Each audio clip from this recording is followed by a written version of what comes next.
is that we're going to have a review session. Now, the way I like to work these Blab review sessions, and the reason I love the platform, is it's not me here to answer all your questions. While I'm certainly here to direct us towards the right answers, one of the best ways to learn is to teach. And I think Blab gives us a great opportunity for you guys to take a chair and for you to help each other out. So here's how I envision this working today based on our connections. Now, I know some of us don't have adequate connections, and if you don't, that's okay. What I'd love to have happen is have one person who has a question take a seat and then ask their question.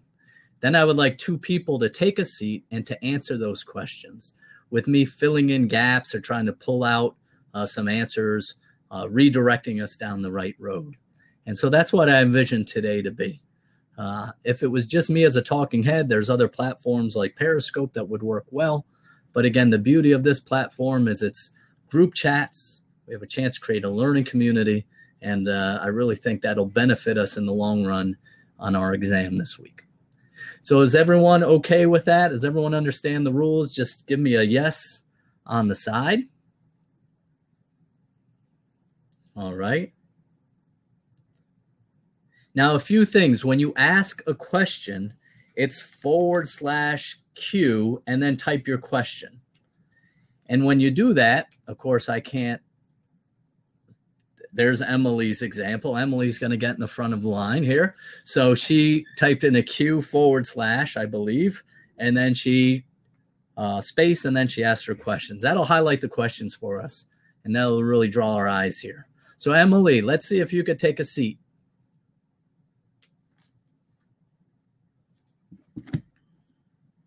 Hello. Hi. Actually, this one's my question. Hello. Okay. So Maddie and Emily, good. So again, your question is relating to free energy and why free energy is related to that equation, which you've listed there, which is G. Now be careful. It's G minus. Oh, I see what you did with enthalpy there. So can we type it up a bit differently? Can we solve for G there instead of solving for H? G equals G minus H minus G. Can you guys hear me? Oh, yeah, it's really quiet. Okay. Is this it? Yes. Okay.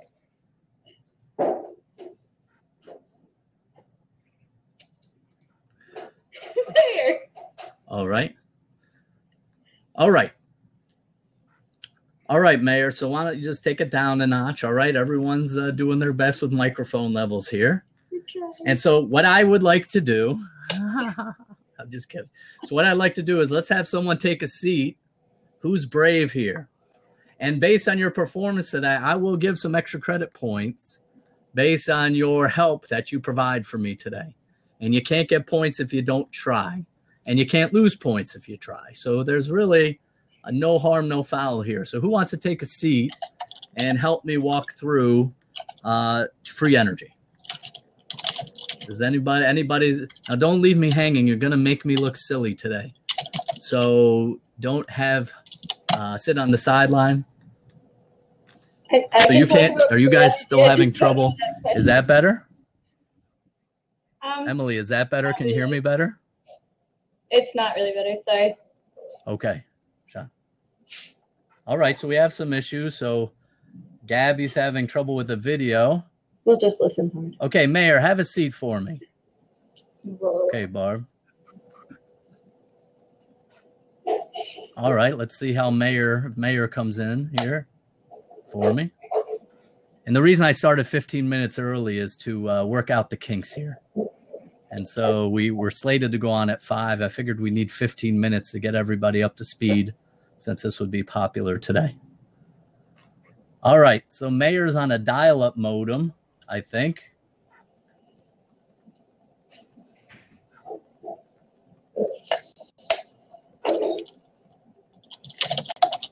That's right, Mike. So, Mike, why don't you have a seat? Mayor, I'm going to have you step aside for a second. Mike, let's see how your connection is.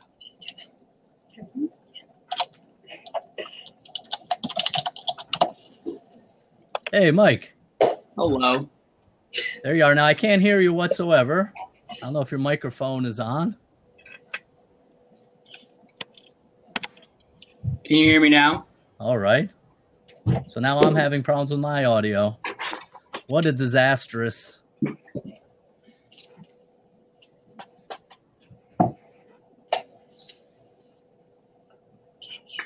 All right. Okay, we can hear. So Mike, say something for me. Hello, Dr. Yeah, so I have no audio right now. I can hear Mike. I can hear Mike.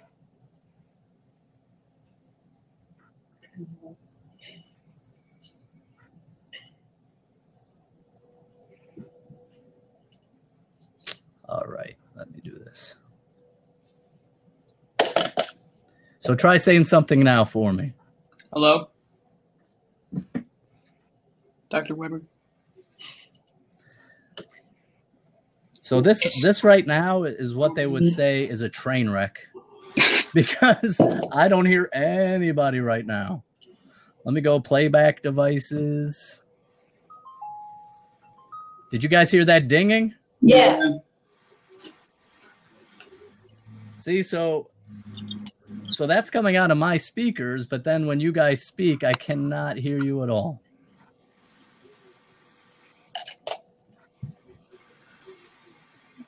All right. I have not muted them. No, their speakers are on. If I refresh, what I'm worried about, if I refresh, I'm going to lose the feed here.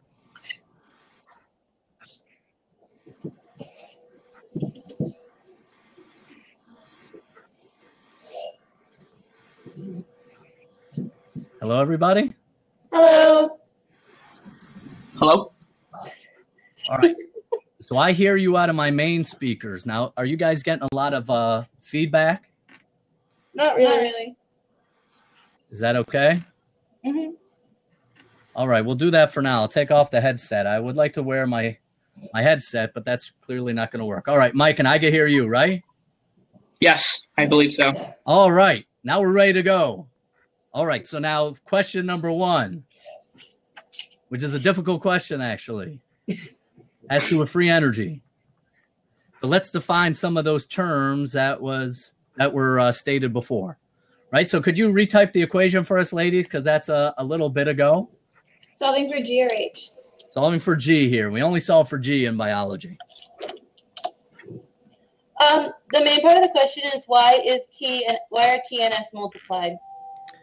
So let's think about the effects that temperature has on order and disorder, right? So what do we know about temperature? What's temperature a measure of? The amount of heat in a system? The amount of heat, the average kinetic energy, right? It's the average kinetic energy in a system. And we know heat represents a highly disordered or highly ordered state. Disordered. Highly disordered state. And what does temperature then do to entropy if you think about chemical bonds, for example? As temperature increases, entropy increases. You got it, right? So they're related in many ways, right? Because the changes in temperature will often impact the stability of molecules, and that stability is directly proportional then to the entropy, all right? And so what we have to take into account when we're looking at enthalpy, so let's talk about H. Now, here's one of the big things. There are 2 different ways that we're looking at this review, and I posted something to Twitter today. The first is knowledge for knowledge's sake is extremely important. And so when you have a question, we want to find answers to those questions. On the other side of this, though, I do want to state that this is not a critical learning objective for this chapter. Oh, okay. Then. So this is not something that's going to be on our exam. So I just want everyone to know that, because I don't want there to be people panicking over this particular issue. All right? So now let's talk about H a little bit. We're going to quickly go through this. What does H represent? Enthalpy. Enthalpy. And what is enthalpy, Mike? I'm going to ask you that question. The total energy in the system, so the free energy plus the entropy. It's the usable energy, right? And so we know that while there's energy in a system, not all that energy is available for work. We know that in a heat, for example, because of the high amount of disorder, is a measure of energy that's not available for a cell. And so we subtract. The enthalpy is the total energy, right? If we think about it that way. And then entropy is going to extract some from that. Think about entropy like a tax that we pay. Heat is a tax that we pay on the energy that's available. And so G is not going to equal H necessarily. The more entropy we have, the more that's going to take away from the energy that we have available. All right. And so that's why you end up with free energy is enthalpy minus TS. As far as Emily and Maddie, as far as some of the real specifics of that, you'll get to that in chemistry class. And I don't want to spend too much, not that it's not important. Yeah. And I will type up an explanation. About the equilibrium constant in K sub M? Yeah, so equilibrium constant really talks about then if one side of a reaction is favored over the other. And the greatest example, if you have your textbooks out, can everyone do that for me? Can you guys take out your textbook? Because I'll refer to that. Like I could hold it up, but my arms aren't that strong. So there you go, Mike.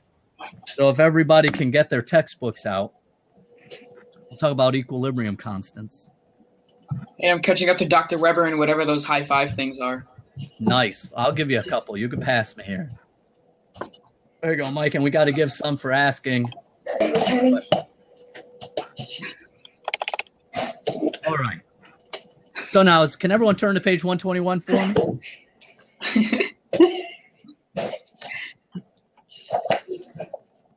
I was going to hand out extra credit based on props, but you guys are abusing it now. Mike is popular in his own mind. All right. So now let's talk about, there you go. 121. So on page 121. Okay, got it. What does chemical equilibrium represent, Mike? When the formation of products equals the formation of reactants. That's right. And how do you measure the formation? What do we measure that as? A what? It's if you're talking about formation of a molecule over time, that represents a what? The change.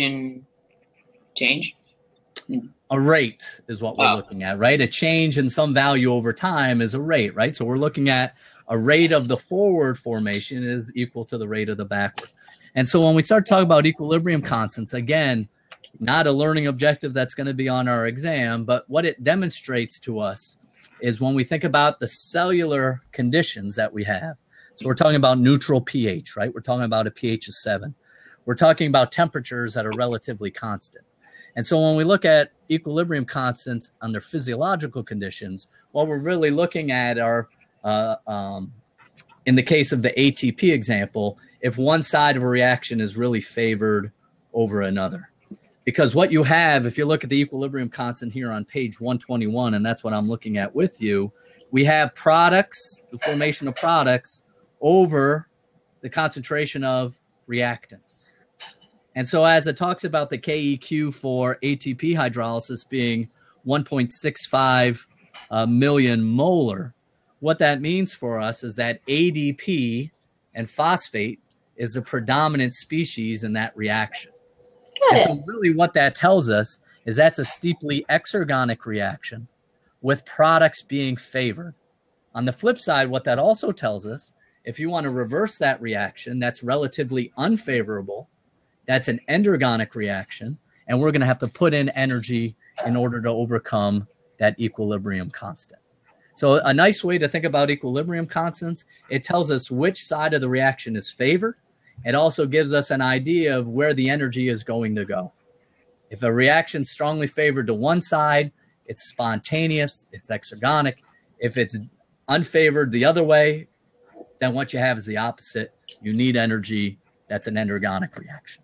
And so that's the takeaway I want you ladies to have from that. Got it. Does that make some sense? Mm-hmm. All right. All right. So now, Emily and Maddie, I'm going to have you over to the side here. Mike, you're going to become a questioner. And now we're going to have somebody else come and take a seat. All right? Thank you, ladies. All right. Barb, you have to leave soon, right? So, Barb, why don't you take a seat for me? Let's see if it works. Okay. Hey, Barb. Hi. I'm on Barb, mobile. you on your laptop today or are you on mobile? It looks good. Good. It's working out well. All right, Barb, you mind helping me out with Mike's question today? I'm good. I'll help. You know what would have been funny if you said yes. Then that would have added into what I would say. All right. So, Mike, what question is burning a hole in your soul right now that you need to answer? So, you know the protein-protein interaction, right? Yes. Well, if something goes through that protein, like just some molecule or something, does it go through both of those proteins at the same time, or does it go through one and then the other, and it just happens quicker? So repeat that. So you're talking about a molecule coming in? A protein, what? Hold on. I saw it in the book. I'm trying to find the page that it's on. And this will be good. While you're waiting out in the audience, why don't you guys formulate a question for me and be prepared to take a seat, all right? So as Mike looks up his question. So what Mike's talking about, are you talking about quaternary structure at some level here, Mike? Yeah. Right, where we have multiple. So Barb, can you explain to me what quaternary protein structure entails? Quaternary protein structure, is that where there's numerous proteins folded together? There's a better word than protein there, because by themselves they don't function. Amino acid strands, or that's polypeptide? Yeah, peptides are fine. Yeah, polypeptide's fine. So when multiple peptide chains link together, they form a bigger protein with its own unique function. Yeah. Right? So that's quaternary structure. Now, Mike, you had a question about? Yeah. So actually, I found it on page 58, if everybody wants to turn there. Page 58, all right. Bible study.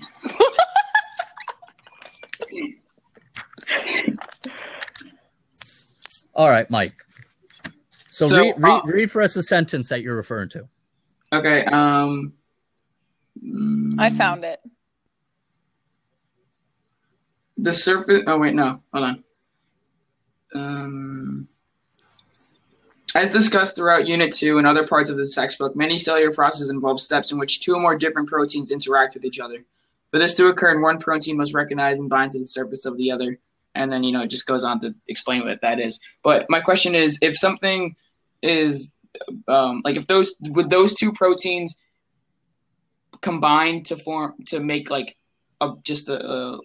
single action they would do, or would they do two actions very quickly next to each other? So what's interesting is, and this gets into even the domain discussion that we had previously. If you remember, protein domains are within a single chain. You could have different areas that carry out different functions. And so the reason that quaternary structure works so well for molecular machines is because each subunit can have a specific job. So rarely will they do the same thing. I mean, hemoglobin is an example, but that's not an enzyme per se. But that's certainly combined oxygen. But when we're thinking about quaternary structure for molecular machines, Mike, we're really thinking about each unit having its own distinct function. And so in the example they give in 319 here, you see two proteins linked together. One protein can be a regulatory protein. So what that means is when these two proteins are together, the protein's in its inactive state. Now, when a small molecule binds to the regulatory subunit, the regulatory subunit can change shape, it can dissociate, and now this protein can go on and carry out its activity. That would be a good example of quaternary structure having two units with a distinct function. A change in one unit can then elicit a change in the other subunit. Does that get at what you were asking, Mike? Sort of. Are you thinking about an enzyme here? No, I think I confused myself, but you answered it correct. You answered. You should. No. Let's probe it more. So I'm trying to understand your question. So just restate it for me again, because maybe I'm not understanding it. If you look at the picture, right, would protein 1 and protein 2, being that they're different proteins, when they're bind together, would those two proteins, as just a combined protein, have a different function than the two distinct functions of the original protein? Okay, so that makes sense. So by themselves, they have very different properties. And in many cases, neither of which can carry out those properties, can carry out their function in many cases. It's only when they combine together that they get their unique shape and structure that allows them to carry out their stated function. So in many cases, alone, not good enough for them to carry out what they need. Together now they form a functional unit. And so when we think about quaternary structure, those proteins have very different characteristics than them in their individual tertiary structures. Did that answer it, Mike? That answers I think that's what you were asking, right? Yeah. Okay. All right. Very good. All right. Well, thank you, Mike. I'm going to send you back to the side here. Barb, I'm going to ask you. Oh, no. Ask a question. Oh, goodness. And then, Krishna, I'm going to have you sit down. Okay, but there's a lot of questions like in the queue. So are we going to do those, or do you want me to think of my own? Gabby, can you sit down for me? Krishna, sit down. Gabby, can you take a seat?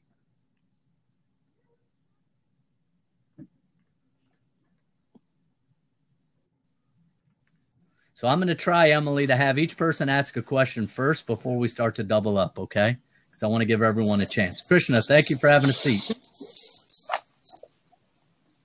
Krishna, can we hear you? Can you speak up? Yeah. Hi. Can you hear me? Okay, I just want to make sure your audio works. All right, cool. Let's see if Gabby can sit down. This isn't fair. Look at all the high fives I'm giving him.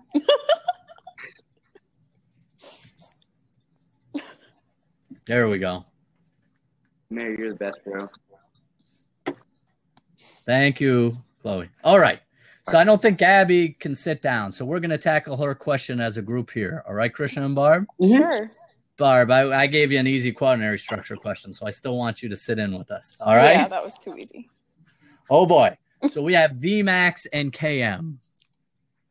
Now, that's some heavy-duty stuff here, right? Mm-hmm. So let me ask you guys, either of you first. What does Km and Vmax apply to? What are we talking about here?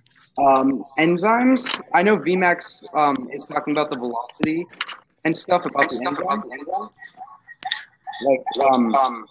So do you have any headphones, Christian? Yeah. Is that we're getting a little reverb.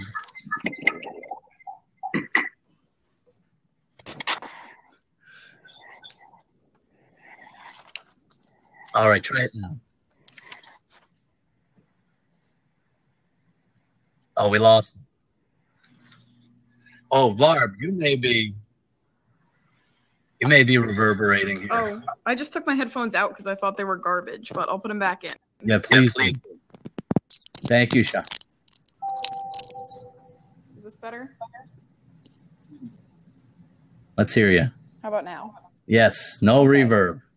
All right, and I promise to have headphones for next week. All right, so Krishna, I think we may have lost your audio here. Yeah, so you take out your headphones. Hear me now? Now you're good. All right, cool. We blame Barb for that. All right, so tell us a little bit about enzymes and Vmax, Krishna. So I know Vmax is the velocity of the chemical reaction when it's at its max rate. That's what I know that about Vmax. And that in when there's inhibitors, there's something that happens when there's inhibitors and competitive. Okay. All right, so Krishna, you're breaking up actually. Yeah.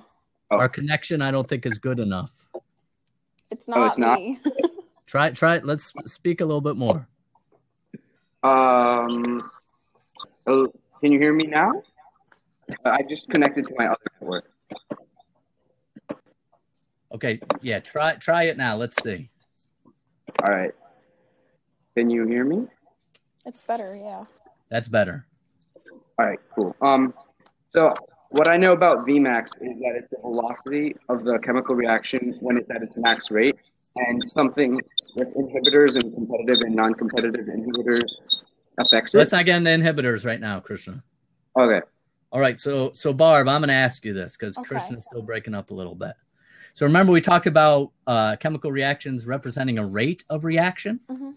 So it's a formation of products over time. Mhm. What does Vmax represent in your own words? It doesn't have to be in fancy science speak. What does Vmax represent?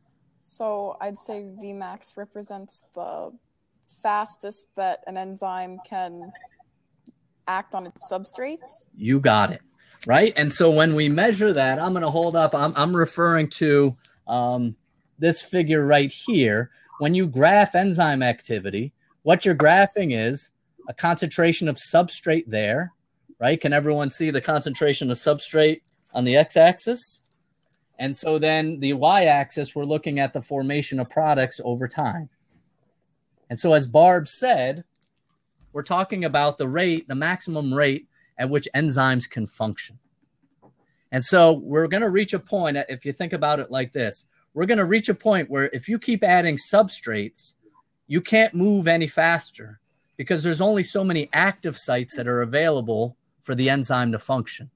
And so we're going to reach a point of saturation where there's so much substrate that the enzyme cannot produce products at any faster rate. So that's what Vmax represent.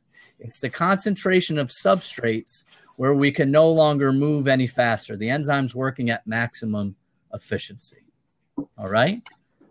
So before we go further, Gabby, does that make some sense when you think about Vmax representing the maximum efficiency of an enzyme and that idea of active sites compared to substrates? Does that make some sense? I always think of the revolving door analogy, right? So there's a rate at which a revolving door moves, right? So if people enter the revolving door, they go through, they exit on the other side. As more people get in line, right, the revolving door is going to move faster because you have more people in that revolving door. So now we have more people getting in at a faster rate. At some point, no matter how many people are in line waiting, the door cannot move any faster.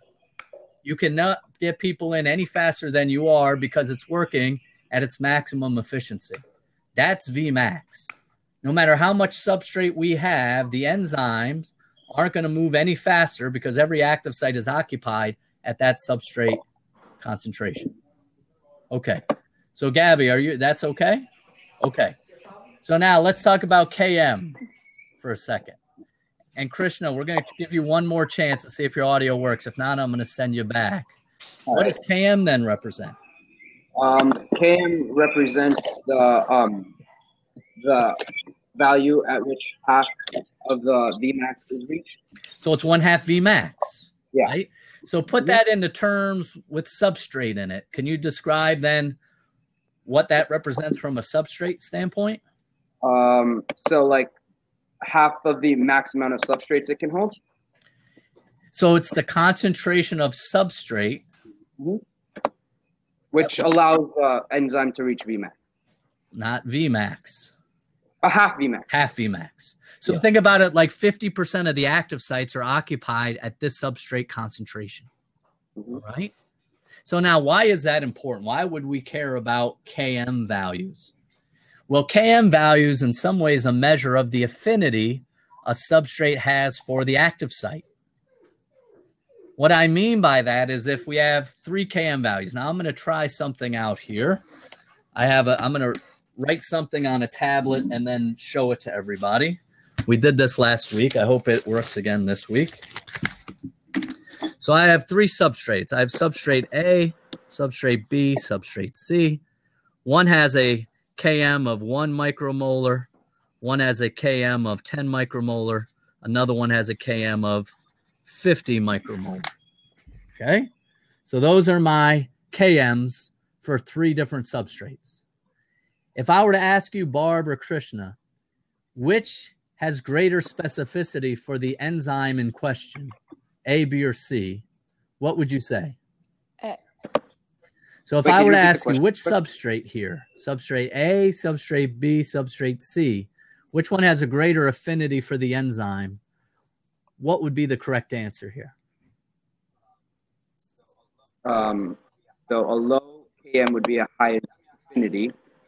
I mean, a high Km would be a low infinity, so a low Km would be a high infinity. A, and Barb, what do you say? Definitely A. It is A, because it takes a 10-fold less substrate, or in some cases 50-fold less substrate, to bind half of the available enzymes. Now, here's why that's important, and Krishna started to get into this. If I design an inhibitor, I ideally want my inhibitor to have a Km value that's lower than the actual substrate.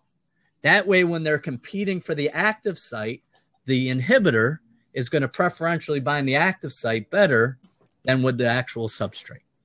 That idea makes some sense. So Km is a real measure of the affinity. It represents the amount of reactant where half the active sites are filled, or 1/2 Vmax. Gabby, what did you think about that? Are you okay? You sure, Gabby? Is Gabby ever okay? Well, she said thank you, so I'm guessing, okay. So she's good. So I'm going to thank you, Christian and Barb. I'm going to send you guys aside. Okay. Thank you for participating. And now if I scroll back a little bit, next one was actually Krishna's question. So I need 2 people to sit down. Who's going to take a seat for me here?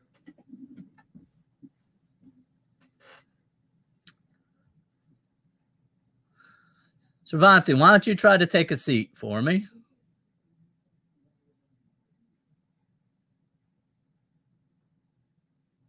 So just ask to take a seat, Sravanti. And then Chris, why don't you take a seat as well?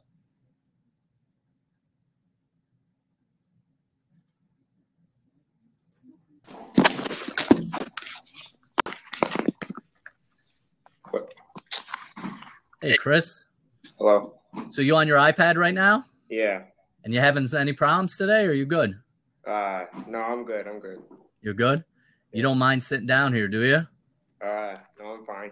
You holding the iPad up right now? Yeah, I'm trying to get it hold on. You're trying to get your good side? No, I'm just trying to get it so it can stay up. All right, there you go. Let's see if Cervantes' connection will allow her to sit down here. Seems like she's having some trouble. All right, Cervantes, I'm going to send you back here for a minute. Chris, you mind helping me out with the next question here? Okay. I'll make sure you're all right. All right. So the next question comes from Krishna. And so Krishna asks, how are phosphate groups weakly acidic if they have no H+ ions? And why are they negatively charged? So now, Chris, let's walk through this question.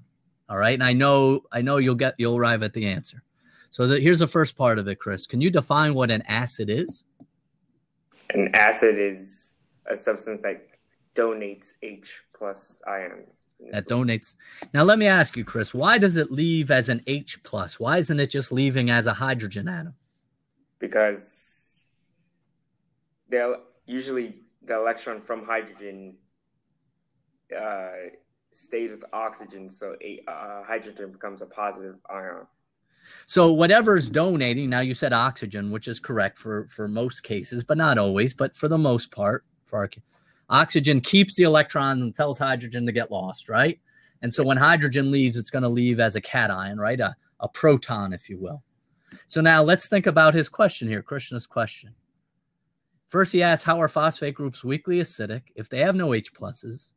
And then why are they negatively charged? Can we draw some connections between those two things, Chris? Sort of a cause and effect here? So why would they be negatively charged, the oxygens on the phosphate groups?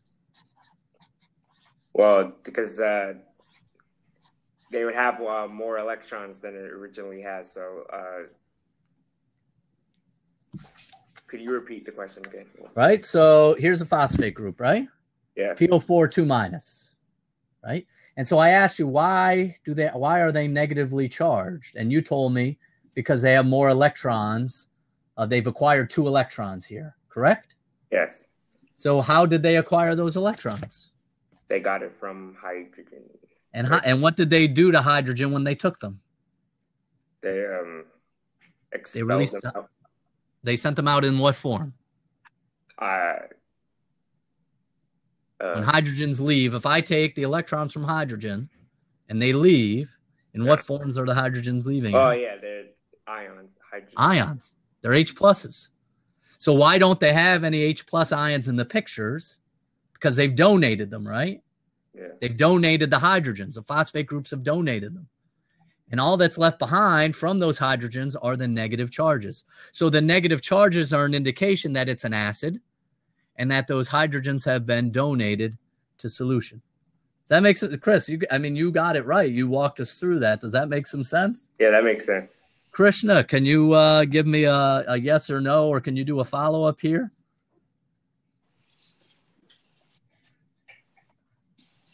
There you go. So then Mike asked, so the oxygens on phosphate hydrogen had hydrogens? Yes, they had hydrogens covalently bonded. The electronegativity differences were so great, it kept the electrons, kicked out the hydrogens. Hydrogens left as H pluses. The thumbs up, we need that. Well, you know what? We can maybe use the props as a way to say we got it. And so give us props if it made sense to you, and give us some props. If not, follow up on the side. Chris, you did a good job on that, even though that was painful for you. Thank you. All right, I appreciate it. All right, so I'm going to let you go to the side here. Next question. Let me go back and find the questions. I missed the question filters that we used to have.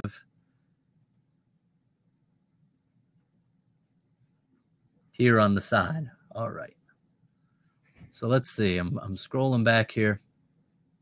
Co-translational sorting. Ashu, have a seat.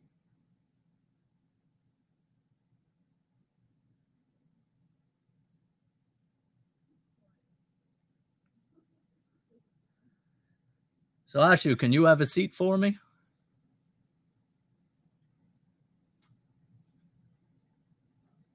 All right. So she left. Well, that's disappointing. All right. Sorry about that, everybody. So let's see what we have next. If I scroll back, who had the next question in line here?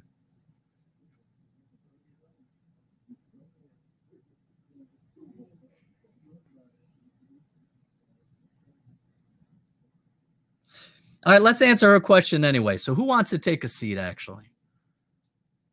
Who hasn't had a chance yet?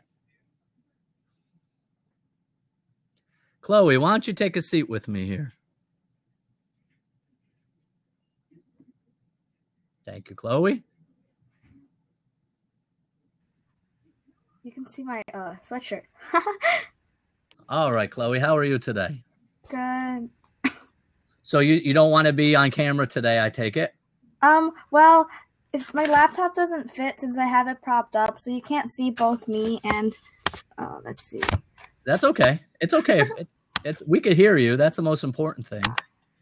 I just didn't want to impede on your privacy here if you didn't want to be on camera. So Chloe, can you discuss co-translational modification for me a little bit? I don't know. Come on now. So tell us a little bit about protein trafficking in a cell. There are 3 distinct pathways that proteins can take. Can you help walk us through what those 3 are? Co-translational sorting and then post-translational sorting. And what's the 3rd one? Where do some proteins end up? They don't end up in either of those 2 pathways. So where does the other pathway lead them to? Cytosolic. The cytosol, right? So this is where our structure and function relationship becomes important. So if I were to ask you, Chloe, an enzyme that works in glycolysis, what pathway would that take?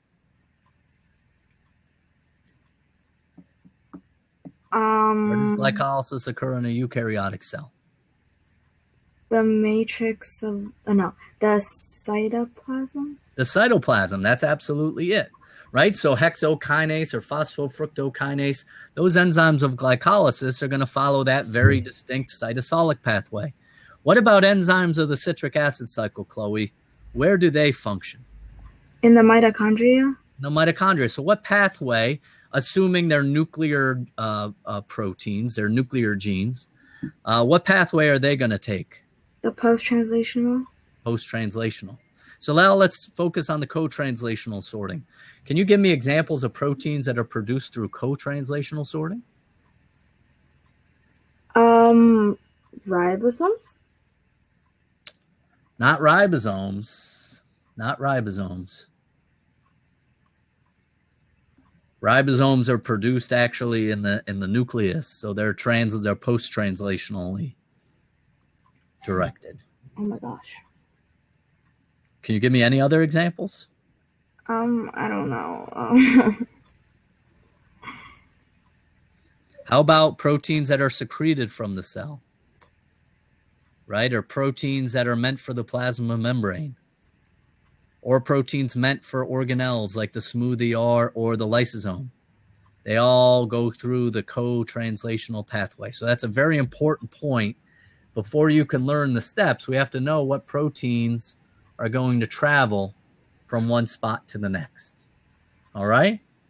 So are we okay on that? It's either secreted, membrane-bound proteins, or proteins for other organelles like the lysosome or the smooth ER. So let me ask you this, Chloe. How do we start the translation process? What molecule has the information for translation? What? Sorry, what was the question? So what molecule has the information for translation?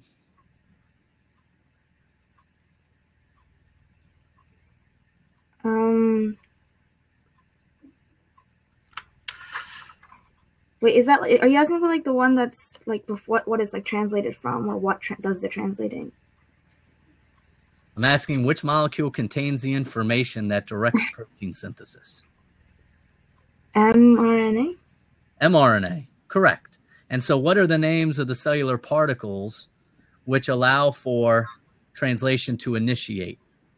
What do we call those cellular structures that are involved in translation?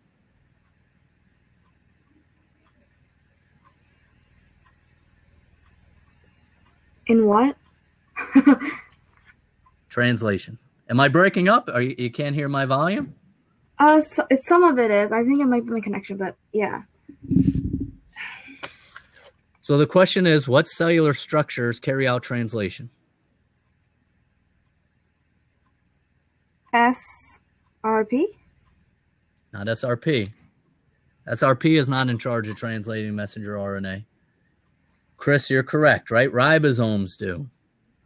Right? Ribosomes are involved in protein synthesis, right? Yeah. And they bind messenger RNA. Yeah. Right, Chloe? Yeah. Okay. So now as it's translating, that protein's going to start to emerge from the ribosome. It's going to start to exit the ribosome. And I'm going to have someone else sit down because it's not fair that Chloe's always put on the spot here. So who wants to volunteer to take a seat here and help us out? All right, Gabby, let's see if your connection works here. Sarah, you can sit down as well.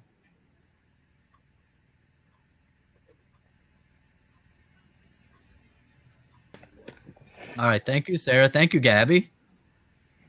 Gabby, you babysitting today? Yeah. Okay. So hopefully they give you some space here to answer this very important question. All right.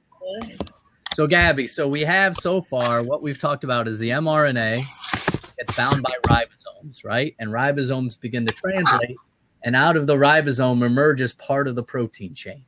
Can you tell me what end of the protein chain emerges first? The ER signal sequence.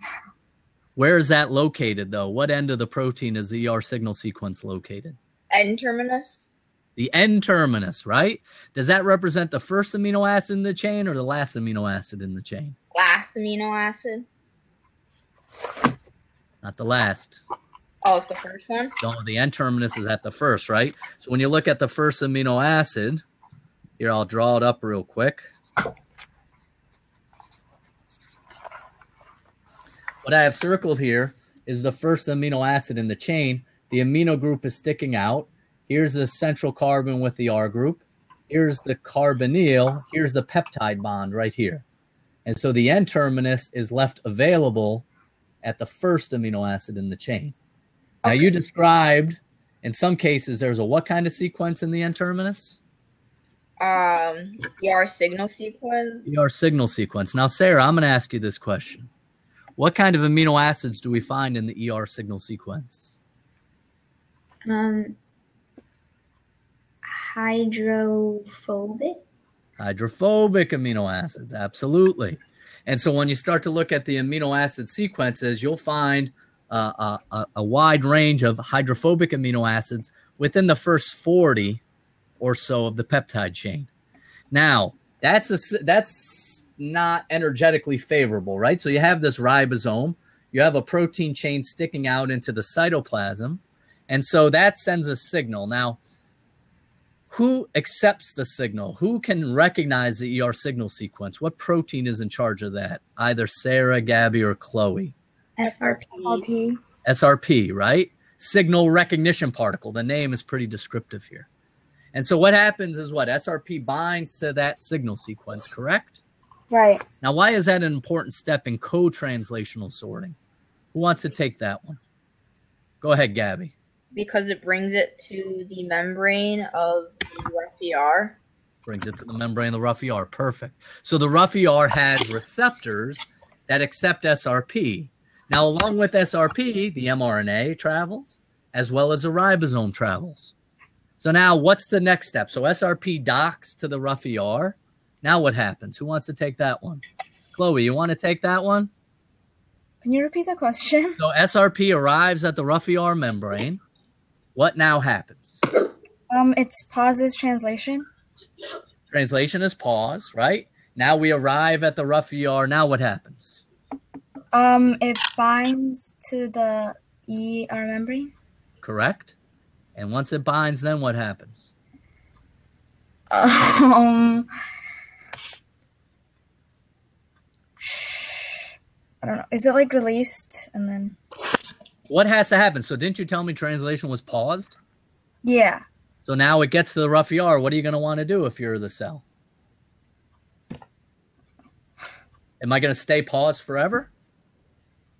Will proteins get made if I stay paused? No. So what do I have to do? You release it to resume translation? You have to resume translation. Right? That's all. Don't make it harder than it needs to be, Chloe. Right? You have to start translating again. Now, what happens? I'm going to ask you this, Sarah. What happens to the ER signal sequence? It gets cleaved. It gets cleaved, right? And so now, let's say this is a protein meant to be secreted from the cell. Where's it going to be finished translating? Where's that protein going to be put in the rough ER, Gabby? Like it was through like a channel protein.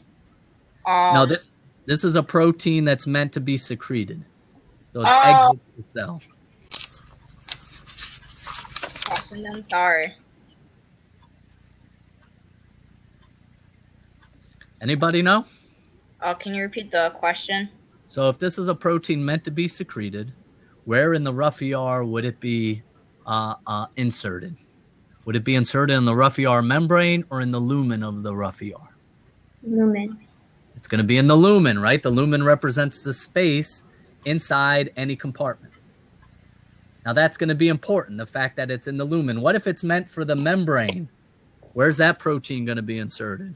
In the ER membrane. In the ER membrane, right? So make sure you go back and watch that video on co-translational sorting. I can't emphasize it enough. I guarantee you there's at least one big question on the whole process. Can't emphasize it enough. So we have to understand the steps here. Because again, one of the things you guys worked on this semester was trying to identify a human disease that results from aberrant protein trafficking, right? And you guys all did that. So how do we understand disease if we don't understand how it works normally? And so that's really what we have to do in a class that's an introductory class. If we learn how it works normally, when we get further on in our education, we can figure out, well, if there's issues here, how can those issues result in disease? And so this is an important part of this. So now from the rough ER, I think, Sarah, I'm going to ask you this question. From the rough ER, where does the protein go to next? Into a vesicle. It leaves in a vesicle to where? It goes to the plasma membrane and then it like fuses with the plasma membrane. Oh, the Golgi. You always have to stop at the Golgi. You always have to make the pit stop, because what does the Golgi do? Any one of you three can answer that question. What does the Golgi do for the cell? Repackage it. It repackages it, right? What it does is it modifies it slightly. It can add or subtract, so it can add to the sugars that are on there. It can take some of the sugars away. But just like a warehouse has to put an address and some postage and send it off to their customers, same thing applies to the Golgi. So the rough ER is a factory. I make the proteins there. I make the product there. But it has to get to the warehouse first before it can be shipped off. And how does it get there again? It's not a forklift that takes it to the warehouse. Can we just restate how it gets from the rough ER to the Golgi? In a vesicle. In a vesicle, right? So the vesicle is a forklift that takes it from the place of production now to the place for it to ship off, right? And so now how does it get out of the Golgi, Gabby? How do I put it in an envelope? What's the equivalent of the envelope in the cell? So it's like the membrane of the Golgi breaks apart. Yes. Forms a vesicle. Forms a vesicle. And if this is a secreted protein, Gabby, where in that vesicle is the protein going to be? Is it going to be in the lumen, or is it going to be threaded through the membrane? Will be in the lumen. It'll be in the lumen, right? So the packaging is going to be inside that vesicle, right? And so here's my protein. How about, look at the props. Come on now. This is high-tech stuff, right? So it's located in the lumen. Thank you. I appreciate it. It's located in the lumen. Now, where does it go to next? If it's meant to be secreted from the cell, where's that vesicle going to go, Chloe? After it leaves the Golgi, where does it go next? Wait 1 sec. I'm so sorry. My brother has to. Go ahead, Sarah. Where does it, when it leaves the Golgi in the vesicle, where does it go to next? The plasma membrane. Plasma membrane, right? Now, how does it get out of the cell? Does it leave through a channel protein? Is that how the cell secretes proteins? What process does it use to secrete proteins? Cell-mediated exocytosis. Well, it's not cell-mediated, but it is exocytosis. Okay. Right? So in exocytosis, what happens with the vesicle? It fuses with the plasma membrane. It fuses, right? So it becomes one with. So if you follow this sort of crude example, it binds to the plasma membrane, fuses, it opens up, and now look where, oh no, now look where my protein is. Now my protein, look at, you see that secreted protein? Watch this again. Woo! You see that?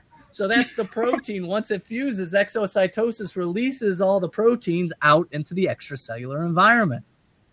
And so that's how you got from mRNA all the way to a secreted. Now, could you guys give me an example of a secreted protein?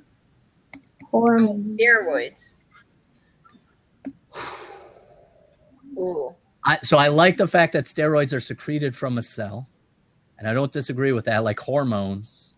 Yeah. But steroids are not proteins. What are they? They're lipids. Lipids. Absolutely. Yeah. So steroids wouldn't be it would be an example of the smooth ER sending it through the endomembrane system. Can you guys think of another protein that would be secreted from a cell, made in one cell and work somewhere else? Is insulin a protein? It is a protein. And what's the job of that protein? It regulates sugar. Regulates blood sugar, right? And where is that made? Chloe, do you remember from anatomy and physiology where in the body insulin is produced? The pancreas. Go ahead. No. The pancreas. Yeah. And where does it Pancreas. function? Where again? Where does insulin function, Chloe? Like it regulates the blood, sugar right? in the blood. And so when insulin binds the sugar, what happens now is it binds to receptors on our cell surface, and the cell engulfs that sugar. Can you guys tell me what kind of transport would be used by insulin, where it binds a receptor and then brings in all that sugar into the cell? What kind of transport that would be? Receptor-mediated endocytosis. Receptor-mediated endocytosis, right? So we use exocytosis and endocytosis. We haven't talked about that a lot, but we use that for bulk transport, for large materials that are high in quantity. Aren't just going to use channels because the channels won't get them in fast enough. So we sort of engulf them in a vesicle and bring them in, or conversely, we package them in a vesicle and we send them out. Does that make some sense, everyone, what endocytosis, exocytosis is? Good job on that, lady. So I can't emphasize enough for everyone here, we have to understand the basic pathway which proteins travel in the cell. And if we could understand how it works normally, then we could dissect different diseases later on that are due to aberrant protein trafficking. I just have a quick question, just has to do with the Golgi apparatus on the Golgi body. What's the difference between the cis and the trans face? So, Sarah, can I ask you that question? What's the difference between the cis face and the trans face? I actually had the same question, but I think one faces the ER and one faces the other side. Yeah. So think about it in this way. The warehouse has two separate sides of the building. One where I'm accepting shipments in from the factory, right?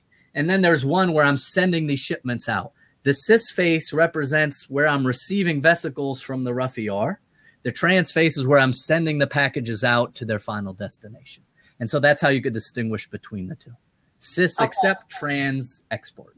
It's the import-export business, if you want to think about it. Okay. Did that help, Gabby? Yes. You guys did a great job. I do appreciate that. Thank you. All right, I'm going to let you have a seat here for a moment. Unless you have a question, Sarah, because you didn't get to ask one yet. I have a really simple question. Well, I like simple questions. It makes me feel smart. Unless I can't answer them, and then I feel dumb. So, uracil and thymine both have more partial charges than they bind with adenine. What do they do with, like, the other ones? Do they bind with other things that aren't nucleic acid? No. So the question is, if you look at the functional group distribution on those pyrimidine, cytosine, and thymine, you'll see a few that can have a partial charge. Mm-hmm. But when you look at the actual AT or AU base pair, how many hydrogen bonds do we get there, Sarah? 2. 2. And so what you're asking is, well, there could be an additional hydrogen bond if adenine had something complementary, but it doesn't. So what happens to that partial charge? It really, it doesn't serve really any function in anything that we've looked at. Okay. And so, yes, it would be a possible target, but it really doesn't line up in that anti-parallel fashion. There's no partner for it, so it really has no real function. All right? All right, very good. All right, now I'm not going to scroll back for questions at this point. What I'd like you to do, if you have a question, please sit down.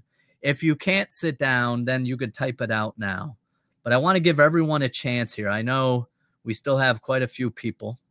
So Krishna, I answered a question that you had about phosphates as acids. So I'm gonna have you sit that one out. I'd like someone else who hasn't had a chance to ask a question, give them a chance. Either sit down, or if you can't sit down, you could type it on the side. Make sure to put /Q and then ask your question. All right. Here we go, Kushma. All right, we can hear you. We can't see you, but that's okay. Yeah, it'll load in like a little bit. Okay, we're okay, though. As long as we can hear you, that's really all we need. Okay. Sometimes I wish you guys couldn't see me, but that's a different point. All right. So, Kushma, what can we help you with today? See. Hello again. Okay. Could we go over the production of phospholipids for the cell and their transfer of them? Okay, so can somebody take a seat for me? Who's going to be brave here, Kushma? Who do you want to call out? I'm going to let you call somebody in, or even 2 people. Who would you like to call in? I don't know. Let's see. Who's here in the audience that you'd like to? How do I view who's in the audience? So I don't know if you could see there's icons at the top. Mm-hmm. Can you see there's icons at the top? So if you put your cursor over them, it says what their names are. Okay. How about Mayor? Mayor, have a seat. Ollie, I'm going to have you sit out here, Ollie, only because I want to keep this on task. And I'm not sure, Ollie, what your background is here. So we have some guests in the room, which is very nice, who want to sit down, but I'm not so sure. So Mayor's having trouble. So Plock's going to sit down. I think Mayor's having some trouble. He needs to get his mom's phone here, which I think is a convenient excuse because he doesn't want to answer the question. Hey, Plock, how are you today? Hi. I'm not entirely sure how to answer Kushma's question, but I can try. So you know what this is about, though? It's okay if you don't know the answer front to back. I'll help you fill in any gaps here. So let's start with phospholipids. Okay. So what class? They're lipids, correct? Mm-hmm. Now, why are phospholipids considered lipids along with fats and steroids? What do they all share in common? Let's start there, Plot. I mean, that group called lipids all share one common property, even though they're sort of functionally and structurally distinct. They all have one common property. What is that? They have a lot of CH bonds. They do have quite a bit of number of CH covalent bonds, but that's going to lead to a very distinct property. So it's because of that that they have a distinct property in relation to water. How's that? How's that for a clue? What do all those things have in common? What's that? Hydrophobic. They're all largely hydrophobic. So steroids are hydrophobic, fats are hydrophobic. Phospholipids, are they completely hydrophobic, Pala? No, they're partially hydrophobic. They're partially hydrophobic. What do we call a molecule? And Kushma, I'm going to include you in this question, okay? And I'm going to actually ask you this, Kushma. Oh, What do we call it when a molecule has parts that are hydrophobic and parts that are hydrophilic? Do you know what's that? amphipathic. Amphipathic. That's correct. So now we know because of their amphipathic nature, they arrange in a very specific way around a cell. Polak, I'm going to ask you this question. Can you describe the arrangements of phospholipids around a cell? They have a bilayer arrangement. So they have the hydrophobic part on one side and the part on the other side. Could you be more descriptive? So when you talk about sides here, when you talk about a bilayer, you're talking about inside or outside for the tails? The hydrophobic side is inside and the hydrophilic side is outside. You got it, right? Throw it up, right? So here you have the fatty acid tails on the inside, polar heads, there we go, polar heads on the outside, right? And we could have the dorkiest gang around. We could just throw that up when we see each other. All right. So now the question then is, how do these phospholipids arrive at the cell membrane? Right? That's your question, Kushma, right? So now what do we have to start with to make a phospholipid? Can you guys tell me the parts of a phospholipid, either of you? There's the Actually, Kushma, I'm going to ask you that one. What's the parts of the phospholipid? There's the two fatty acid tails, which is a modified triglyceride, and then there's the glycerol molecule that they're attached to. And what kind of molecule is glycerol, just by chance? It's, I don't know. All right, let's see. So it's got carbons, hydrogens, and OH groups, 3 OH groups. So what class of molecules do we know has an abundance of hydroxyls? Do you remember? Carbohydrate. Carbohydrates. It's actually a sugar alcohol. Okay. Is what glycerol. Whenever you hear glycer, think sugar, right? Glyceraldehyde, those kinds of things. All right. So now, again, I know the book goes into great detail about the production of these phospholipids. There are going to be no questions on the specific pathway of how this gets assembled. So I just want to put that out there. Okay. So if you look in the book on page 104, they talk about the fatty acids getting activated with CoAs, CoAs getting the glycerol phosphate getting attached. But here's what's important to me, and I'm going to ask both of you this. Where are those phospholipids assembled in the cell? Where are they assembled? Can either of you answer that? In the ER. In the ER. ER. So how in the world can phospholipids made in the ER ultimately end up in the plasma membrane? Block, I'm going to ask you that question. So phospholipids are produced in the ER, right? And a pathway that, again, has some level details for us is not important. But how do those phospholipids made in the ER get to the plasma membrane?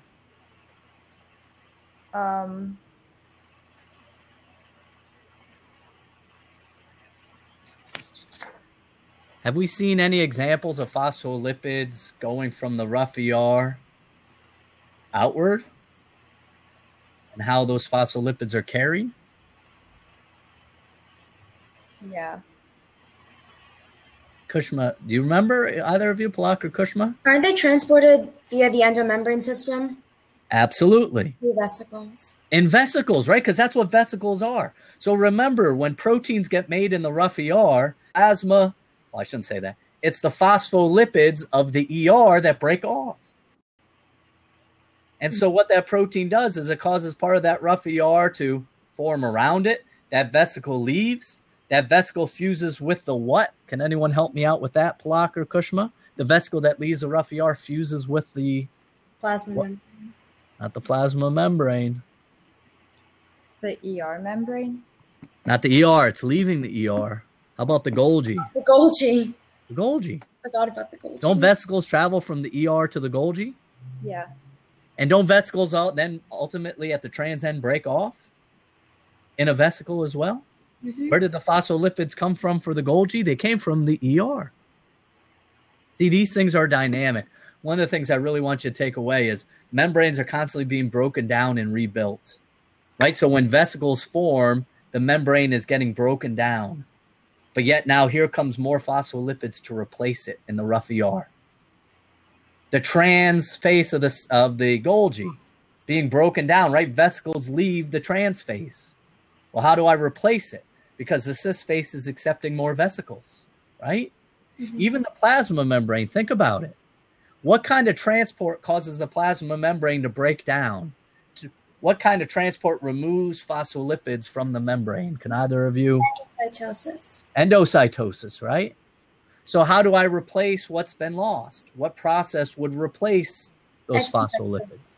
Exocytosis. Exocytosis. You see that? Exocytosis, where the vesicle fuses.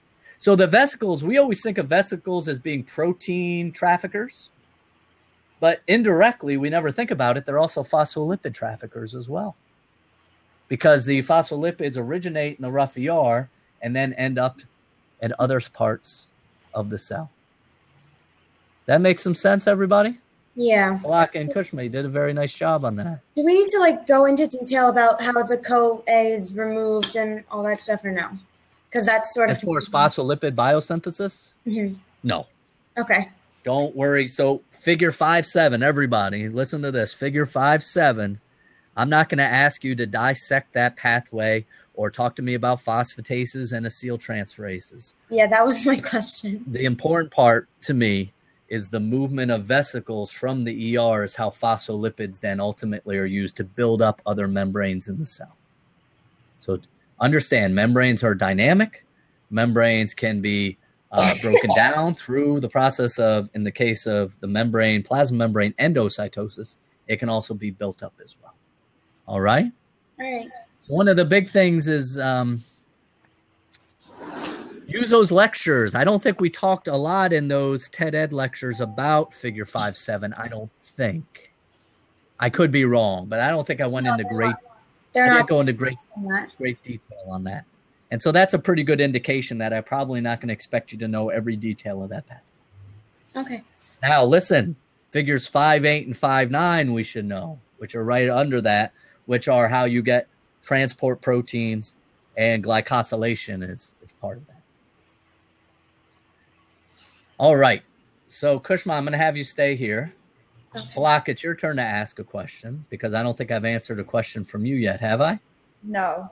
So do you have a question you'd like to ask today? Can we go over post-transitional sorting? Okay. So can you be a bit more specific about what part of it that you're having trouble with? Can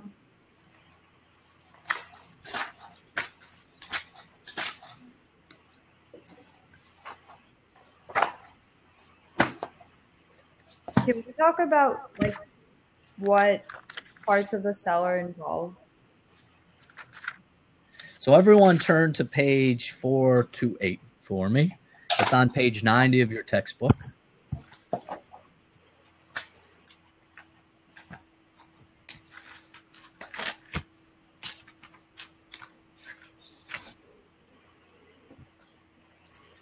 All right, is everyone with me here? So Palak, if you look at that now, before I get any further, this is like a foundational figure. What I mean by that is for this chapter, figure 428 is really an important topic that I can't emphasize enough, protein trafficking. And so Palak's question had to do with post-translation. Now, first, let me ask you a question, Kushma. Yep. Can you give me some of the parts of the cell that are important for this process? The ER and the Golgi. Not for post-translational. Oh, ribosomes. So ribosomes, right? So ribosomes are essential for any three of these pathways. mRNA essential for any part of these pathways. So we have to start translation. Now, what's the difference between co-translational and post-translational? Plaque, I'm going to ask you this question, all right? When you look at this figure, what's one of the major differences as you can see? Co-translational sorting is happening while translation is happening, but post-translational is after. So let me ask you, the completed peptide chain in co-translational sorting, where is it? Where's translation completed? Where does that completed chain end up? The Golgi. Eventually it ends up in the Golgi. But when translation finishes, where is that peptide chain found? The ER lumen. The ER, right? Now look at the same figure. When you complete the peptide translation and post-translation, where is that protein located? In the cytosol. In the cytosol. So you see, that's a huge difference here, right? Now, one of the differences is because the ER signal sequence, Kushma, where is the ER signal sequence located in the newly synthesized chain? It's on the N-terminus. It's on the N-terminus. And is that the beginning or the end of the protein? I know I've asked this before. Beginning. It's in the beginning. So as the chain grows, that N-terminus gets exposed. So now let's talk about post-translational. Can everyone see it says there are sorting signals that send it to where it needs to go, whether it be the nucleus or the mitochondria? Mm-hmm. If you had to hypothesize, Palak, where those would be located, where do you think you would find some of those other signaling sequences for post-translational sorting?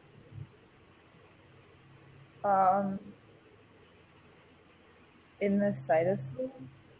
Well, that's not, no. So think about proteins have two different ends, right? So the ER signal sequence was at the N-terminus. Mm-hmm. Where do you think you find the signal sequences for post-translational modification? At the other end. What's that end called? The C-terminus. C-terminus, right? And so the reason it has to be completely synthesized, if this makes some sense, is because the C-terminus is the very end. And so that's not exposed to the cytosol until you end up with the protein being fully translated. Mm-hmm. So right now, Palak, like the big difference between co-translational and post-translational is one protein is finished in the ER, the other's finished in the cytosol. So now the question is, how does it get to where it needs to go? There's a series of amino acids in the C-terminus that are recognized by proteins in the cytosol, and those proteins like SRP, those proteins then take the newly synthesized peptide to their final compartment. So there's some proteins that'll recognize a sequence and take it to the mitochondria. There's different sequences that are recognized by other proteins that take it to the nucleus. Okay. Right? So what's involved was your question. Yeah. mRNA, it's ribosomes. Mm-hmm. And then there's a series of other unnamed proteins. The names aren't important. But understand there's accessory proteins that are then going to recognize the C-terminal sequences and bring them to their final destination. Okay. Does that help? Yeah. And so one of the, yeah, and for everybody, this is important for everybody, is that we have to know which proteins take which pathway. I can't emphasize that enough. And so if the protein is meant for co-translational sorting, can you guys tell me where the final destination for those proteins would be? For which one? Co-translational? For co-translational. It could either be in the lysosome, or they could be excreted out of the cell, or they could be fused with the plasma membrane. Perfect. Mm-hmm. How about the cytosolic pathway? What kinds of proteins end up there? Proteins that are meant for what, Palak? If they take the cytosolic route, where do those proteins end up? 1 second. Proteins that are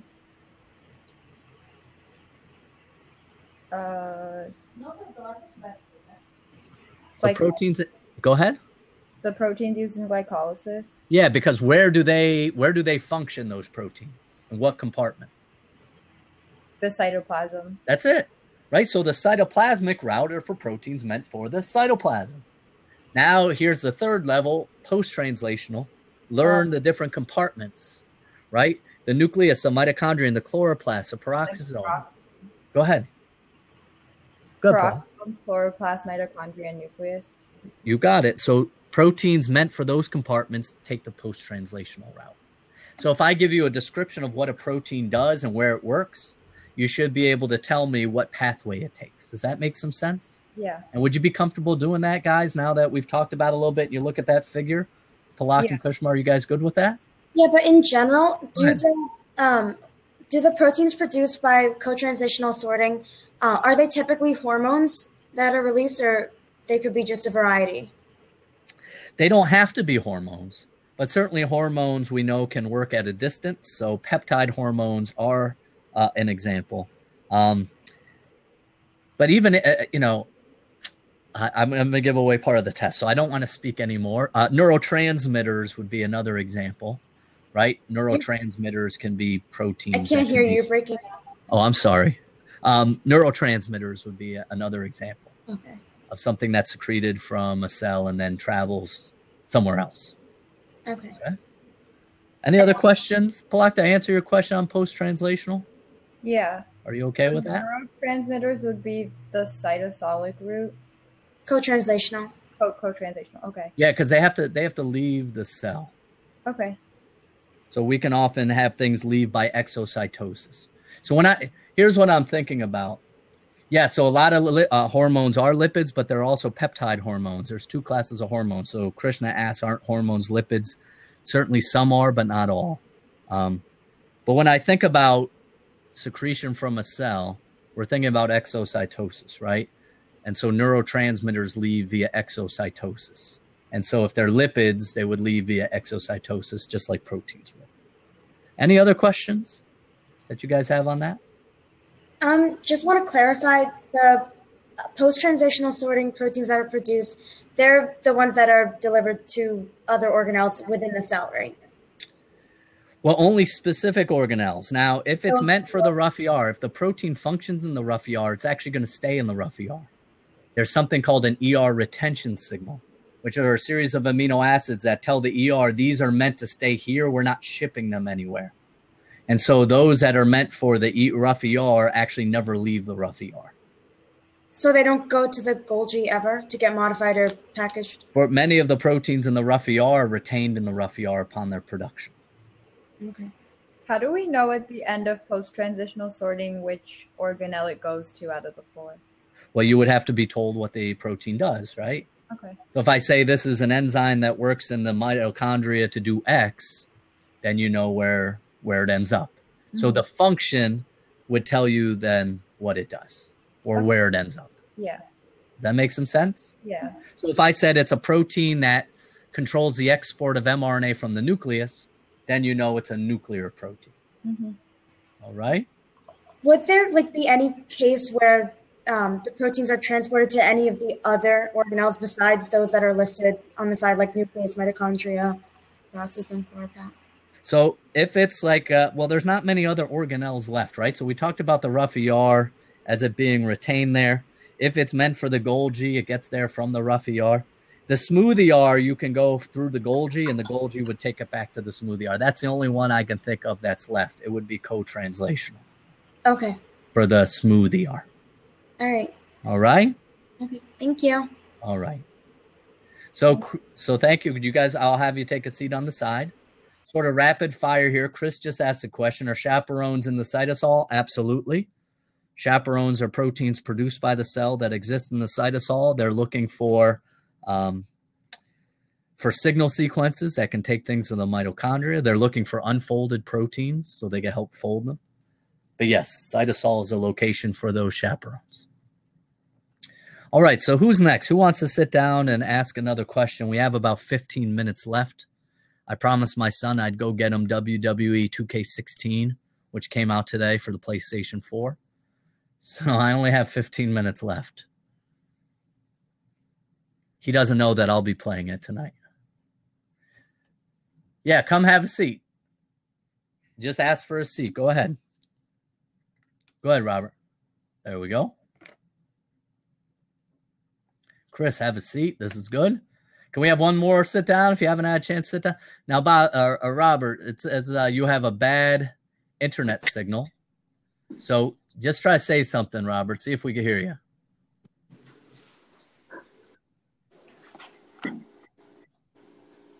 So, Robert, I really can't. Yeah, I'm going to have you take a seat there for a second. All right. So, Chris, we just had a question about downstream, upstream. Okay, yeah. Do you want to try to answer that for Chloe?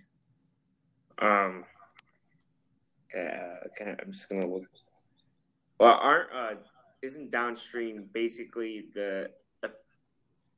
like if we're talking about downstream, we're talking about things that happen as an effect of something else. So downstream would be just later on in the process. So can you give me an example of a process that has multiple steps that occurs in a cell?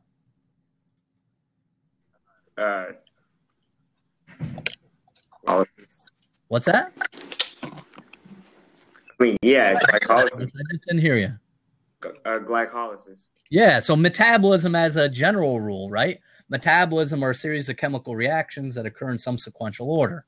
So think about any process like that, sort of like dominoes, right? And so let's think if I have a stack of 10 dominoes. If I pull out the fifth domino, Mike, I'm going to ask you this question. If I have a stack of 10 dominoes, right, standing up next to one another, and I pull the fifth one, right, out of the chain, and I push the first one over. Yeah. What dominoes are going to be most directly affected by pulling out the fifth one? The first four, and then the last, like, 6 or so won't get affected. No, so let's think about this. Okay, so I have a row of 10 dominoes, right, stacked up next to one another, right?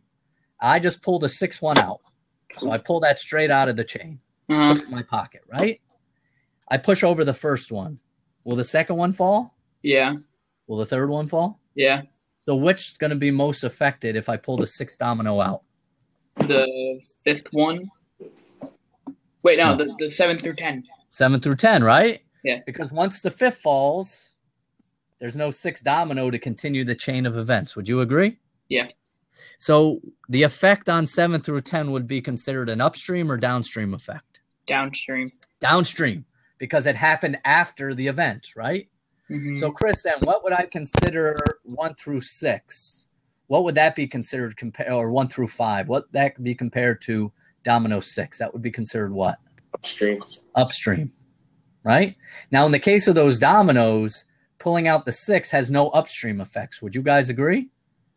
Because if I push over the first domino, 1 through 5 falls. Yeah. Right? Now, is that always the case in the case of a respiratory chain? No. Oh. Could you give me an example of something that happening in the respiratory chain that has both downstream and upstream effects? Can you give me one example that we learned about? Is Robert, can you say anything? I don't know if we can hear you, bro. So, Robert, if I had 4 hands, I'd give you 4 thumbs down. Hello? And they don't have a thumbs down here. I can't hear you. Hello? Robert, are you drowning? Should I call somebody to help you? Hello? Are you on a walkie-talkie? Quiet. Hello? Robert, are you on a walkie-talkie? No. All right. Is someone smothering you with a pillow right now? Can you hear me? Barely. Are you hiding somewhere? Are you hiding in your closet doing this? His internet signal is really bad. Like, at his house, it's terrible. My computer is really, really old. Robert, where do you live? In Hunterdon County? Oh! Do they have the internet out there? Oh, no. All right. So, Robert, I'm going to have you sit out because we really can't hear you. I'm sorry about that. Thank you, Kristen. All right. So can anyone else have a seat who hasn't sat down yet? I know Maddie, maybe. Do you want to sit down? Gabby. All right. First time we haven't had 4 too often today. Thank you.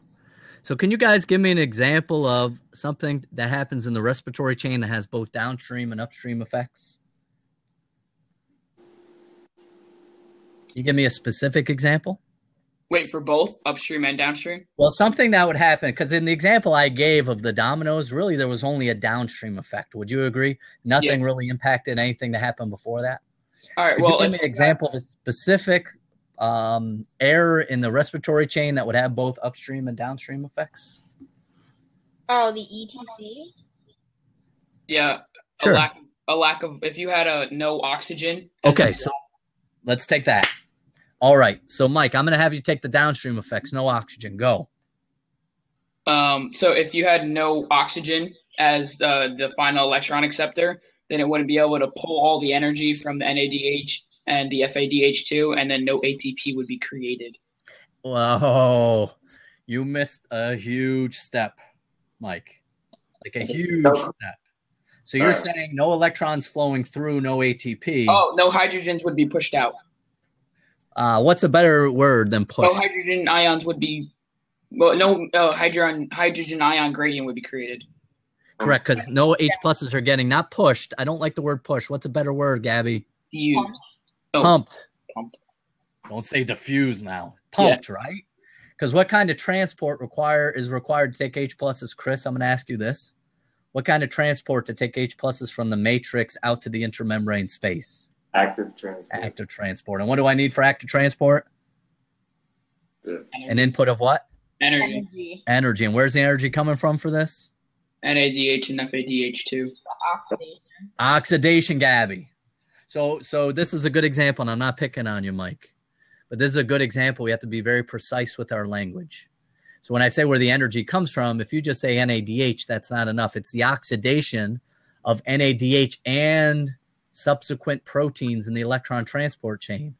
Because remember, it's 3 steps here. All of the oxidation steps are what gives us the energy to do that. So now if you have no electrochemical gradient, you don't get any ATP production. Is this correct, Mike? Is this what you said? Yeah. All right. So now let me ask you this, Chris. Describe an upstream impact of no oxygen. If there was no oxygen, then the cell would have to function in anaerobic respiration, which produces a lot less ATP. So, but before we get into what it has to do, tell me why it has to do that, though.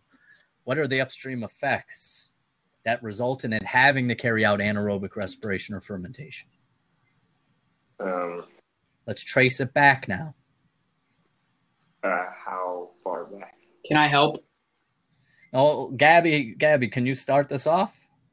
Well, if NADH and FADH2, if they're not oxidized, then you can't really start glycolysis because NADH needs to be oxidized. And why does NADH need to be oxidized in the electron transport chain? Because it gives off energy, and then in glycolysis, you need to have NAD plus because it restores energy from the breakdown of glycolysis. Not of glycolysis, but of the glucose molecule. Right. So the big thing here, Mike, you get served? What is this, man? Man, that's nice. You get fed like that. All right. So the key here, Gabby, is the NAD plus levels. I really want to be very clear on that. What happens to NAD plus levels if the chain's not working? Do they rise or do they drop? They drop. They drop, right? And so without NAD plus, what parts of cellular respiration cannot function, Mike? Wait, can you repeat that, please? I was trying to wait till you took a spoonful of whatever you were eating to ask you a question, and I missed. Gosh darn it. So the question was, if NAD plus levels drop, what parts of cellular respiration are going to be directly impacted? Glycolysis. That's one. Chris, give me another. Citric acid cycle. Citric acid cycle. Gabby, give me another. The ETC. Not ETC. ETC is not dependent on NAD plus. The conversion. The breakdown of pyruvate. Yeah, I was going to say that, but I was going to let Gabby. What? Yes. I didn't know that one. They're throwing shade on you, Gabby. So, so the idea is that pyruvate to be oxidized needs NAD plus to do that. So the whole idea of catabolism is impacted by NAD plus levels. So that's the upstream effect, right? You're stuck, if you really think about it, you're stuck all the way back to the very beginnings of glycolysis without it. So how does the cell overcome these limitations, these upstream effects of no oxygen? By finding other electron acceptors or by fermentation. Okay, so can you give me an example of an alternative electron acceptor that allows the chain to run, which keeps parts of the citric acid cycle going? Chris? Hold on.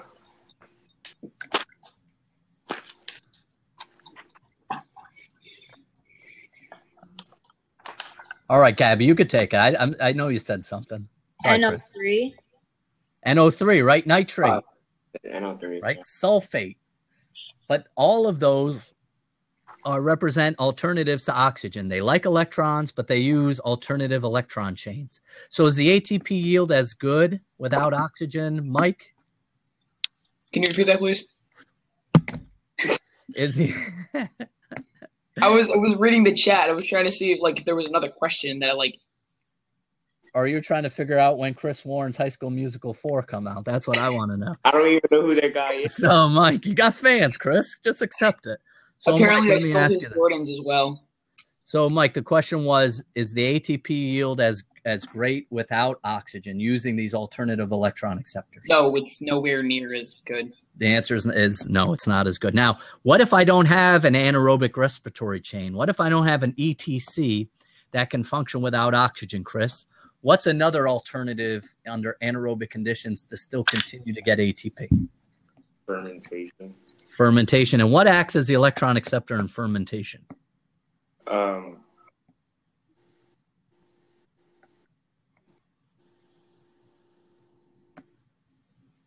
It's an organic molecule. Oh, good. It's the product of glycolysis. Yeah. Pyruvate. Pyruvate. You know what? We could have like a game show on here. What do you guys think? Jeopardy. Like, don't you think we could have teams? And then so we could have 3 teams here. And then we could have like a quiz bowl type game. Wouldn't that be fun? Oh, I can see it now. All right. So never mind. Maybe that's only fun for me. But yeah, so pyruvate can act as an electron acceptor. Now, let me ask you guys, when pyruvate in human muscle cells acts as a final electron acceptor, what does it form? Lactic acid. Lactic acid. Lactic acid. You got it. And how about in yeast cells when? Ethanol. Ethanol. You got it. So based on the enzymes, based on the proteomes, different cells have different fermentative pathways. But at the end result, how many ATPs do I get out of fermentation? Indirectly? 2. And is it fermentation that's producing the ATP? It's not fermentation directly. What is the process that's producing the ATP directly? Glycolysis? The glucose to pyruvate. Yes. Glycolysis, right? Glycolysis produces the 2 ATP. So really, if you think about fermentation, it's just allowing glycolysis to continue because NAD plus is being continuously regenerated to allow that all-important 6th glycolysis. Oh, Michelle. It's glyceraldehyde 3-phosphate to 1,3-bis phosphoglycerate. That makes some sense downstream, upstream? Because someone had asked that question. You see how that applies to cellular respiration? It's going to apply in future chapters as well. Do you guys have any questions on that? Gabby, go ahead. I have a question about lateral diffusion because when Krishna and Pollock, they were talking about how phospholipids, after they're created in the ER, how they're transferred to the plasma membrane. I thought it was lateral diffusion. I did. So it's not always lateral diffusion. All right. Certainly there's going to be a subset of phospholipids that can travel through that pathway. But we have to appreciate the fact that vesicles are phospholipid rich. And when vesicles arrive at the Golgi, when vesicles arrive at the plasma membrane, they become one with. And so really, if you look at the Golgi apparatus is made from the rough ER. And so that cis maturation model, the cis trans maturation model, what that says is the cis face is really all the vesicles from the rough ER. That's them fusing together. It's not a static compartment. And so what happens is as they travel through and they modify the proteins, they ultimately end up at the cis face. But I do want us to appreciate that phospholipids not just move through lateral movement. They also can be transported through those vesicles themselves. Okay? Other questions, Chris and Mike, while you're sitting down? No. I think I'm good. Okay. So here, we're going to go into 5 minutes of overtime. If you guys are going to stay seated, unless you have to go. But in the last 5 minutes here, just type your questions, Q/ask your question, and then you guys can help me rapid fire answer here. Does that sound good? You guys up for that? No. Son of a gun. No. I meant to Chris's question. All right. Oh, okay. I thought you were saying you wouldn't. No. Wait, no. The other Your slash. periodic cells do have glycocalyxes. Adam. On their plasma membrane. Oh, they do. Yes, they do. Absolutely. They do have sugar coats.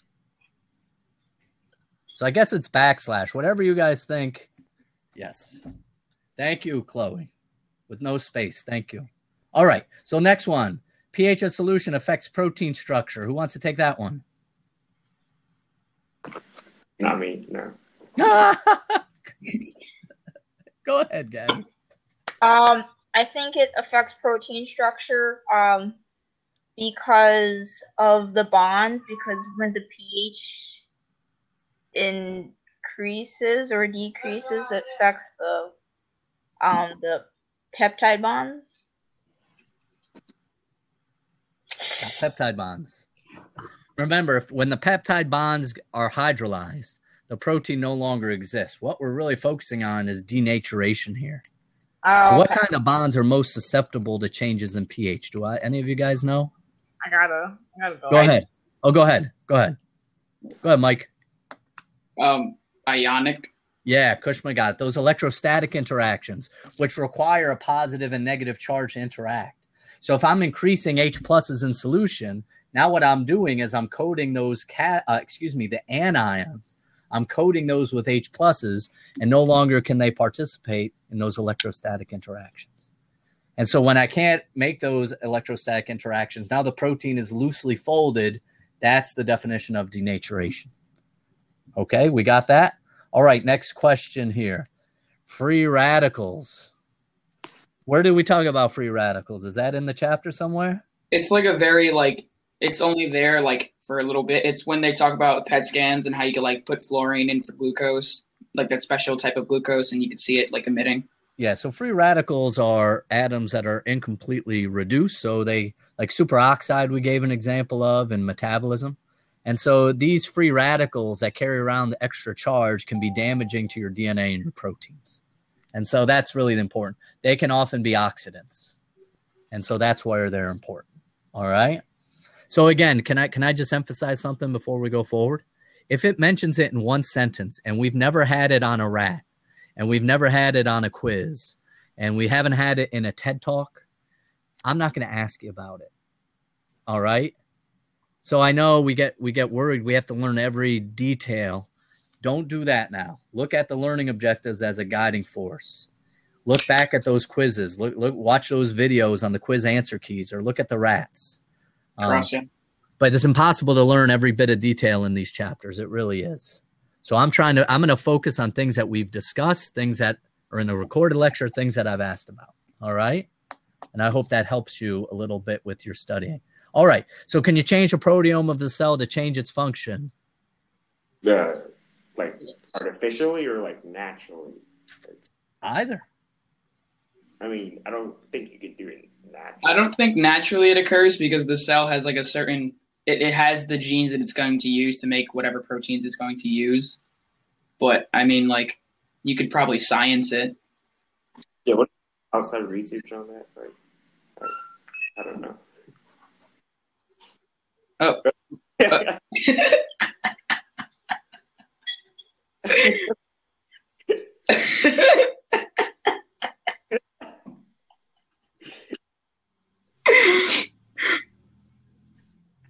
He needs to get WWE.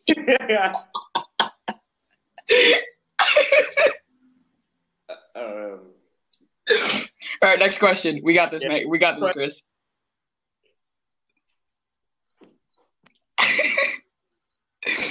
Next question. I got this. Robert, what's your question? I don't know what happened there. They booted me. All right, there we go. They're testing me here. So here's what I will say. We're going to learn about this. There are times that we can change the expression of a gene within a cell, and we can change the proteome. Now, of course, if a skin cell starts to produce insulin, do we have the machinery to take that out of a cell? That's a bit different question. But can we save that for the final exam? And we'll come back to how we can alter the proteomes a bit later. Other questions here. Kristen, did you get to ask a question today? I see Kristen hanging out there. Do you see any other questions, guys? Oh, Robert's question. Are electrostatic and ionic the same thing? And what do you guys think? I think yes, because I remember you saying that in a TED Ed. They are the same thing. They absolutely. So oppositely charged. In one case, it's oppositely charged atoms form an ionic bond. But what we're talking about from protein standpoint are oppositely charged amino acids. So we tend to use electrostatic instead of ionic, but they're the same thing. So someone asked me about the learning catalytics to stop the chapter 5 and 7.1. I'll certainly do that. How about this? Any other general questions about the test tomorrow, approaches to studying, anything like that? Either guys, anyone sitting down or anyone in the audience? It's going to be like paper, right? It's not learning catalytics. Yes, so it's going to be hard copy paper. Bring a pencil with you. The first part will be multiple choice, so you'll use a Scantron for that. And then we'll write directly on the paper for the other ones. Other questions? The format is going to be 30 or so multiple choice, half of which I would say are low-level recall. The other half are higher-level questions where you have to put together your knowledge. And then there'll be some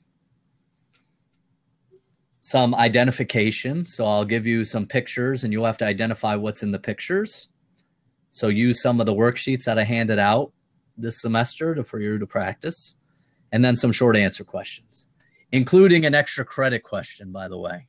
Oh, there is an extra credit. Oh, all right. So if you get to that, you'll get some extra credit. I'm not going to tell you what the short answers. Short answers mostly focus on chapters 2 through 7. Praise Weber. Hey, guys, thank you guys for participating. I hope in the future we can make this well attended on a weekly basis.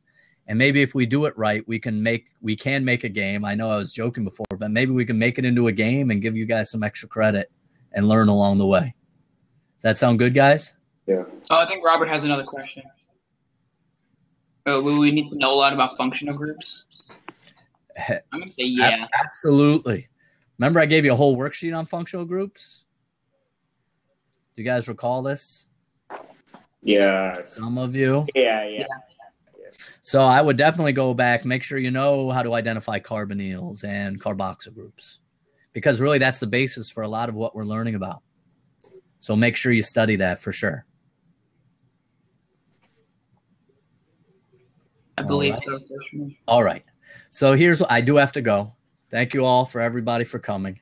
And then the recording will be available on Twitter here in a little bit. And we'll see you bright and early tomorrow morning. I'm going to get there by 8. So if you guys, when you get here on the bus, get right to class, we can start it as soon as everybody shows up. So don't go out and study in the center area. Come right to the classroom, and you can use the extra time. Okay. All right? All right, guys. Talk to you later. What happened to time? Play WWE. You better believe it, Robert.